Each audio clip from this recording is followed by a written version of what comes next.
Now we're going to talk about something that is a common area of concern, especially here in the greater Dayton area, all over Ohio, anywhere in the Midwest. When I talked about the extreme temperature differentials we have, really hot summers, really cold winters, this can lead to roof problems back to back on almost every single property.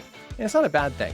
Roofs have a typical life expectancy. A 30-year dimensional shingle roof will have a life expectancy of around 22 to 27 years. Well, why isn't that 30 years, you may ask? Once again, it falls back on the fact that we have extremely hot temperature differentials, and the typical shingled roof here in Ohio is an asphalt shingle. What happens when that gets really cold, really hot? It expands, it contracts, it can dry up over 20 years, and thus you have cracking. That leads to leaking, that leads to damage underneath, and then you have a roof problem. How long has that seller lived there? Did they replace the roof since they've lived there? Was it the roof they had when they first moved in?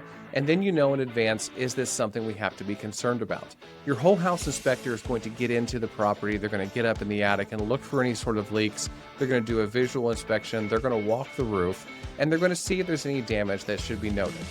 Typical damage is something that could be fixable. A roofer comes out, they fix some flashing, they fix some shingles that are loose or broken, but they want to make sure that roof is still habitable and that damage that is there does not warrant potentially looking into replacing an entire roof.